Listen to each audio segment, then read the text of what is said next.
गणित विषय में रुचि रखने वाले सभी छात्र छात्राओं को मेरा ढेर सारा प्यार और मेरे इस YouTube चैनल डायरेक्शन कोचिंग में आपका हार्दिक स्वागत।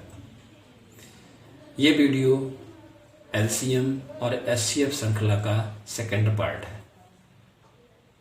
यदि आपने इसका पहला पार्ट नहीं देखा है तो स्क्रीन पर दी गई वेबसाइट के ऑनलाइन पेज पर जाकर आप उस वीडियो को देख सकते हैं।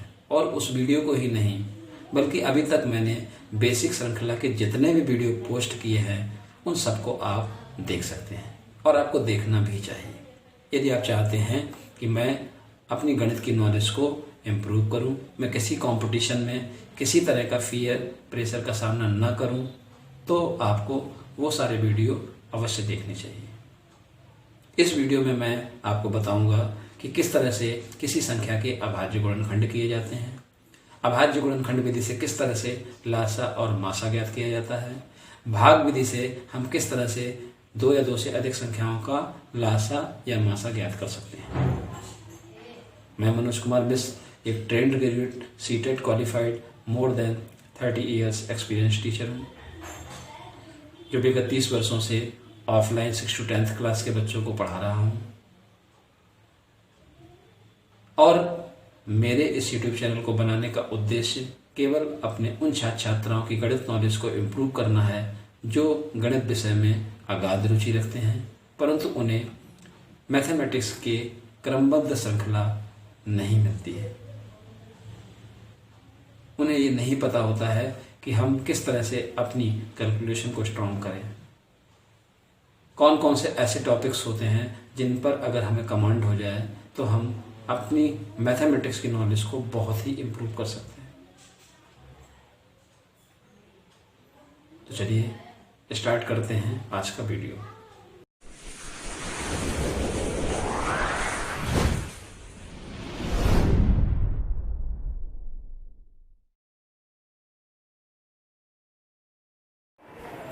तो आइए सीखते हैं किसी संख्या के अभाज्य गुणनखंड करना। यहाँ पर एक संख्या 36 दी गई है जिसके हम अभाज्य गुणनखंड करना सीखेंगे। और इस संख्या के अभाज्य गुणनखंड ज्ञात करने में हम किसी भी प्रकार की संख्या के अभाज्य गुणनखंड करने का सिद्धांत अच्छी तरह से समझ लेंगे। तो जब हमें किसी संख्या के अभाज्य गुणनखंड करने होते हैं तो हमें क्या करना चाहिए, हमें सबसे पहले उस दी गई संख्या को 2 से विभाजित करके देखना चाहिए। यदि वो दी गई संख्या 2 से विभाजित हो जाए तो उस दी गई संख्या में 2 का भाग दीजिए और जो भागफल आए वो उस दी गई संख्या के नीचे लिख दीजिए। और उसके बाद जो संख्या प्राप्त हो पुनः उसको चेक करें कि क्या वो दी गई संख्या 2 से विभाजित है। यदि वो फिर से 2 से विभाजित होती है तो उसे पुनः 2 से विभाजित करते हैं और ये प्रक्रिया तब तक करते हैं जब तक वो संख्या 2 से विभाजित होना बंद ना हो जाए। तत्पश्चात फिर हम 3 से चेक करते हैं कि दी गई संख्या 3 से विभाजित है या नहीं, और फिर 3 से तब तक विभाजित करते हैं जब तक वो संख्या 3 से विभाजित होना बंद ना होगा। इसी तरह से ये पूरा क्रम से सारी अभाज्य संख्याओं में चेक करते हैं जब तक कि भागफल आपका 1 ना आ जाए। तो इस 36 के अभाज्य गुणनखंड करने में यही प्रक्रिया हम आपको समझाने जा रहे हैं। देखिए कैसे। 36 का इकाई का अंक 6 है तो ये संख्या 2 से विभाजित होगी। नियम ये होता है कि यदि किसी संख्या का इकाई का अंक 0, 2, 4, 6 या 8 में से कोई एक हो तो वो संख्या 2 से विभाजित होती है, अर्थात उस संख्या में 2 का भाग पूरा पूरा चला जाता है। तो जब हम 2 से 36 को विभाजित करेंगे तो हमें प्राप्त होगा 18, जो कि देखिए हमने 36 के नीचे लिख दिया है, यानी 2 का भाग 36 में दिया और भागफल प्राप्त हुआ 18 और उस 18 को 36 के नीचे लिख दिया। अब हमारे पास जो भागफल प्राप्त हुआ 18 उसे पुनः चेक किया कि क्या ये 18 भी 2 से विभाजित है, तो हमने पाया 18 का भी इकाई का अंक 8 है तो ये 2 से विभाजित है, तो उसे पुनः 2 से विभाजित किया, यानी 2 का भाग पुनः 18 में दिया तो हमें प्राप्त हुआ 9।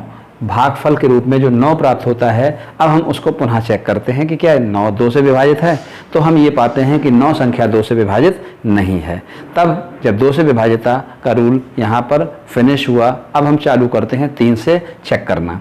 तो देखते हैं 9 3 से विभाजित है या नहीं, तो आप समझ सकते हैं कि 3 का भाग 9 में पूरा पूरा चला जाएगा, अर्थात 9 3 से विभाजित है। तो जब हम 9 को 3 से विभाजित करते हैं तो हमें प्राप्त होता है 3। तो 3 को हम 9 के नीचे लिख देते हैं और फिर जो भागफल 3 प्राप्त हुआ उसको पुनः हम 3 से विभाजित करते हैं और 3 का जब 3 में भाग देते हैं तो हमें 1 प्राप्त होता है। अब हमें चूंकि 1 प्राप्त हो गया है तो हमारी विभाजन की प्रक्रिया समाप्त हो गई, अर्थात हमारे जो अभाज्य गुणनखंड 36 के करने थे वो हमें प्राप्त हो गए। तो इस तरह से हमें 36 को जो अभाज्य गुणनखंड प्राप्त हुए वो प्राप्त हुए 2 गुणे 2 गुणे 3 गुणे 3।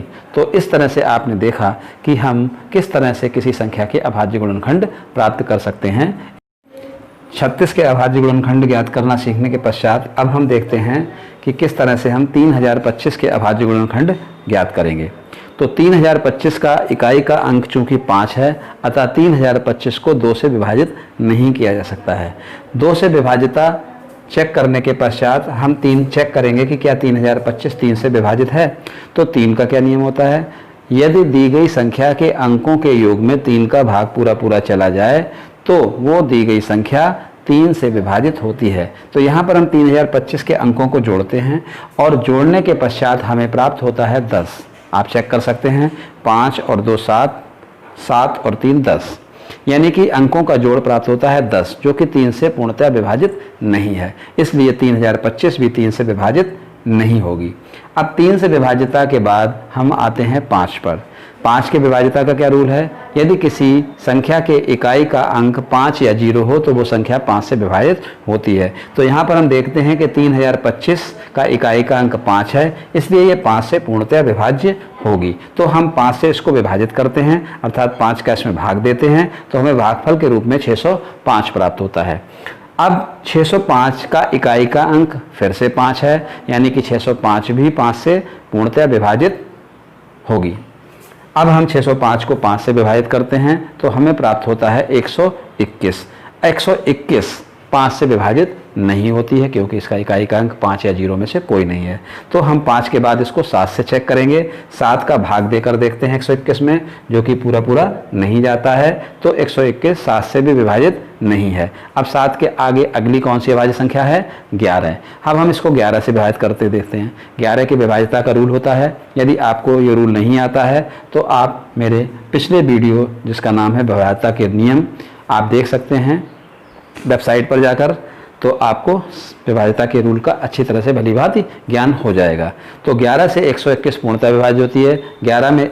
11 का भाग 121 में देने पर 11 आता है, तो हम 121 के नीचे 11 लिख देते हैं। अब जो 11 बचा हुआ वो एक अभाज्य संख्या है और वो सिर्फ 11 से ही विभाजित होगी। तो 11 में 11 का भाग देते हैं तो 1 प्राप्त होता है और 1 प्राप्त होने पर हम इस विभाजन की प्रक्रिया को रोक देते हैं या समाप्त कर देते हैं और इस तरह से हमें 3025 के अभाज्य गुणनखंड के रूप में 5 गुणे 5 गुणे 11 गुणे 11 प्राप्त हो जाता है। तो यदि आपको 2 3 5 और 11 इन 4 के रूल कंठस्थ हैं, इनकी विभाज्यता के नियम अच्छी तरह से आते हैं, तो आप बड़ी से बड़ी संख्या के अभाज्य गुणनखंड कर सकते हैं। तो यदि आपको सभी संख्याओं के विभाज्यता के रूलों का भलीभांति अध्ययन करना है तो हमारी वेबसाइट पर जाकर हमारे वीडियोस को देखिए, जिसमें आपको बेसिक मैथमेटिक्स के बहुत सारे वीडियो मिलेंगे जो आपकी नॉलेज में एक बहुत बड़ा मेजर चेंज लाएंगे। किसी संख्या के अभाज्य गुणनखंड ज्ञात करना सीखने के पश्चात अब हम सीखेंगे कि इन्हीं दो संख्याओं के अभाज्य गुणनखंड विधि से मासा और लासा कैसे ज्ञात करते हैं। यहाँ पर दो संख्याएं 24 और 36 दी गई हैं जिनका अभाज्य गुणनखंड विधि से मासा और लासा ज्ञात करना सिखाया जा रहा है। तो उसके लिए सबसे पहले हम 24 व 36 के अलग अलग अभाज्य गुणनखंड कर लेते हैं और उनको हम लिख देते हैं, जैसा कि यहाँ पर स्पष्ट रूप से दिखाया गया है कि 24 बराबर 2 गुणे 2 गुणे 2 गुणे 3 और 36 बराबर 2 गुणे 2 गुणे 3 गुणे 3। यहाँ पर आप देखिए कि 24 और 36 में जो अभाज्य गुणनखंड कॉमन हैं उनको मैंने सर्किल या घेरे में कर दिया है और 24 व 36 का मासा इन सर्किल में की गई संख्याओं या अभाज्य गुणनखंडों का गुणनफल ही होता है। तो 24 व 36 का मासा 2 गुणे 2 गुणे 3 अर्थात 12 होगा, जो कि आप यहाँ पर देख सकते हैं। अब बात करते हैं कि इनका लासा कैसे ज्ञात करेंगे। तो 24 व 36 का लासा ज्ञात करना अत्यंत ही सरल है। पहले 24 और 36 का जो हमने मासा ज्ञात किया है वो लिखेंगे, फिर उसमें गुणा करेंगे उन अभाज्य गुणनखंडों का जो 24 और 36 में कॉमन नहीं थे।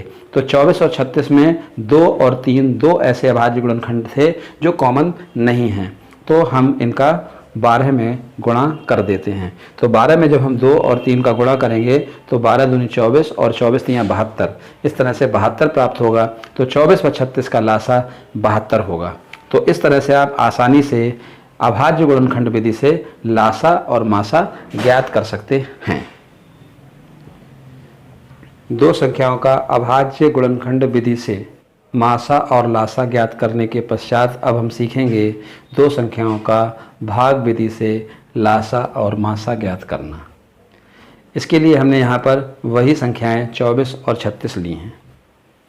जब दो संख्याओं का भाग विधि से मासा निकालते हैं तो छोटी संख्या का भाग बड़ी संख्या में देते हैं।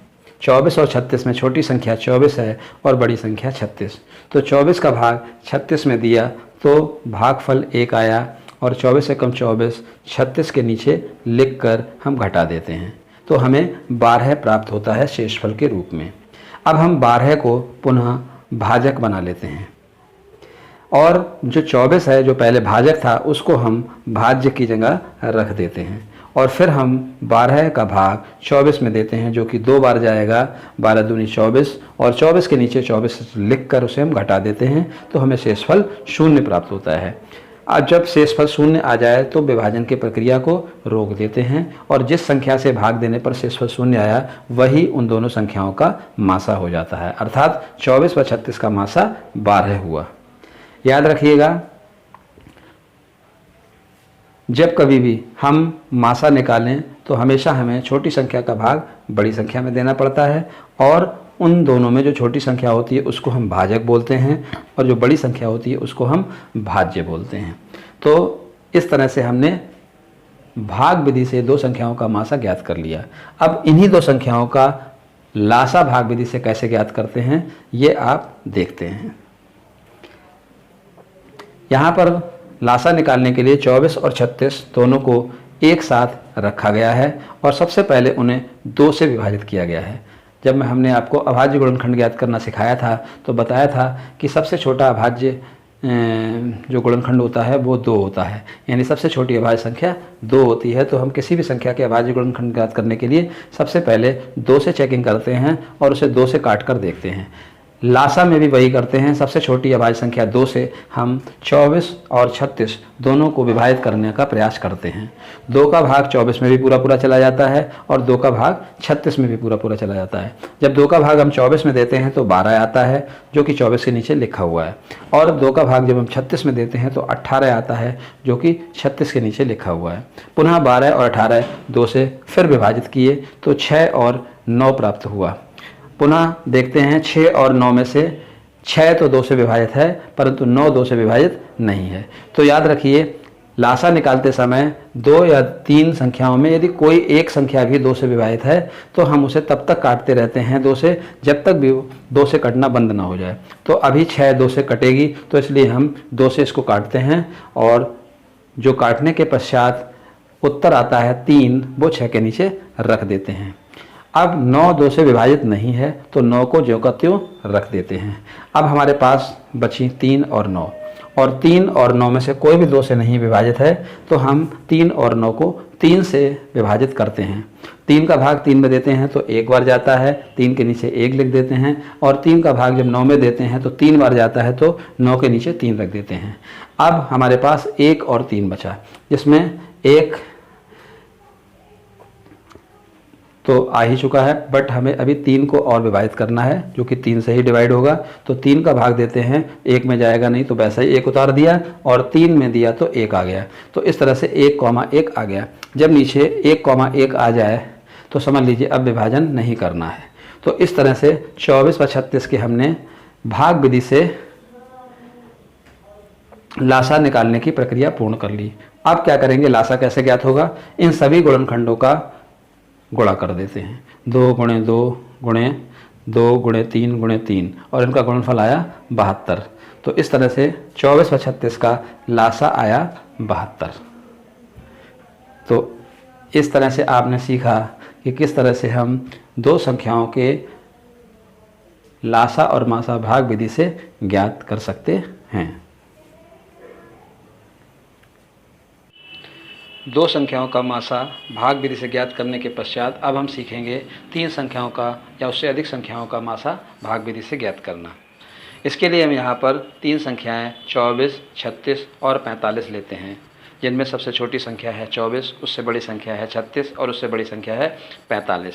तो इनमें से जो सबसे बड़ी संख्या है उसको पहले हम अलग कर देते हैं और जो दो छोटी संख्याएं बची 24 और 36, उनमें से 24 का भाग 36 में देकर हम 24 और 36 का मासा भाग विधि से ज्ञात कर लेते हैं। यहाँ पर हम 24 और 36 का मासा भाग विधि से ज्ञात करने की पूरी प्रक्रिया नहीं समझाएंगे, क्योंकि वो हम पहले ही बता चुके हैं। तो 24 और 36 का मासा हमें 12 प्राप्त हुआ, जो कि यहाँ पर आपको स्पष्ट दिखाई दे रहा होगा। अब 24 और 36 का जो मासा 12 है और तीसरी संख्या हमारी 45 है, उन दोनों का मासा पुनः भाग विधि से हम ज्ञात करते हैं और उसकी प्रक्रिया भी यहाँ पर दिखाई गई है, मैं आपको समझाया भी दे रहा हूँ। 12 का भाग 45 में देते हैं तो 3 बार जाता है और शेषफल 9 प्राप्त होता है।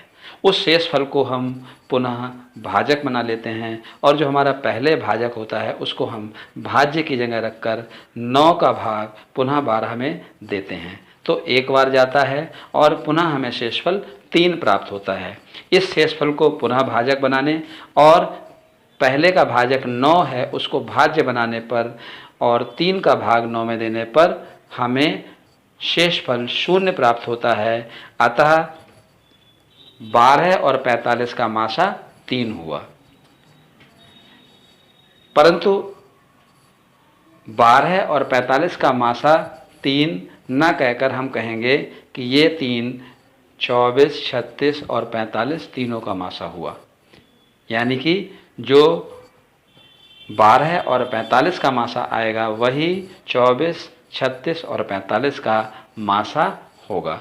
तो इस तरह से आपने देखा कि 3 संख्याओं का मासा हम कैसे ज्ञात करते हैं। पहले 2 संख्याओं का मासा ज्ञात कर लेते हैं, उसके पश्चात जो मासा आता है उस संख्या और तीसरी संख्या का मासा अलग ज्ञात कर लेते हैं और तब जो मासा आता है वही हमारा 3 संख्याओं का मासा होता है। अब सपोज कर लो 3 से अधिक एक और संख्या होती 4, तो हमारा 3 संख्याओं का मासा 3 आ चुका है। अब इस 3 और अगर कोई अगली संख्या चौथी होती उसका मासा हमें निकालना होता, तो हम 3 और उस संख्या का मासा पुनः भाग विधि से ज्ञात करते और फिर जो मासा आता वो चारों संख्याओं का मासा होता। तो इस तरह से हम 3 या 3 से अधिक संख्याओं का मासा भी भाग विधि से ज्ञात कर सकते हैं। तो आप सबने इस वीडियो में अभाज्य गुणनखंड करना, अभाज्य गुणनखंड विधि द्वारा लासा मासा ज्ञात करना और भाग विधि द्वारा 2 या 2 से अधिक संख्याओं के लासा और मासा ज्ञात करना सीखा। तो कैसा लगा ये वीडियो? क्या इस वीडियो ने आपके पूर्व ज्ञान में कुछ वैल्यू ऐड की? अवश्य बताइएगा। और यदि इस वीडियो ने आपका थोड़ा सा भी फायदा पहुंचाया हो तो इसको लाइक कीजिएगा और यदि कुछ पूछना हो तो कमेंट्स कीजिएगा। साथ ही अगर आपने अभी तक मेरे इस चैनल को सब्सक्राइब नहीं किया है तो प्लीज़ इसको सब्सक्राइब कीजिएगा। ये आपके लिए बहुत ज़रूरी है, क्योंकि हमारा चैनल आपकी मैथमेटिक्स की बेसिक नॉलेज को इम्प्रूव करने के लिए ही बनाया है और हम चाहते हैं कि हमारे देश के सभी बच्चे इससे लाभ उठाएं। आपका कुछ भी नहीं जाएगा, इसको सब्सक्राइब कीजिए। क्रम से आपको विभिन्न टॉपिक्स पर वीडियो क्रम से मिलते रहेंगे। तो अब तक यदि आपने इस वीडियो को देखा है तो मैं आपको कुछ और मैथमेटिक्स की लासा और मासा से रिलेटेड चीज़ें बता रहा हूँ जो आपके ज्ञान में काफ़ी वृद्धि करेंगे। कभी भी आप यदि किन्हीं 2 संख्याओं का लासा और मासा निकालें और आपको ये पता करना हो कि मेरा सही है या गलत, तो आप उन दोनों संख्याओं का आपस में गुणा कर दीजिए, और जो आपने लासा और मासा निकाला है उनका भी आपस में गुणा कर दीजिए। और अगर रिजल्ट सेम आए तो समझ लीजिए आपका लासा मासा बिल्कुल सही है, क्योंकि एक फॉर्मूला होता है कि दो संख्याओं का लासा गुणे मासा बराबर उन संख्याओं का गुणनफल। तो ये एक इम्पॉर्टेंट फार्मूला है जिसे आपको याद रखना चाहिए। तो आज के लिए इतना ही, क्योंकि पहले से ही ये वीडियो काफ़ी लंबा हो चुका है। आगे मिलते हैं एक नेक्स्ट टॉपिक के साथ। तब तक के लिए ढेर सारा प्यार, और इस वीडियो को पूरा देखने के लिए आपका बहुत बहुत आभार।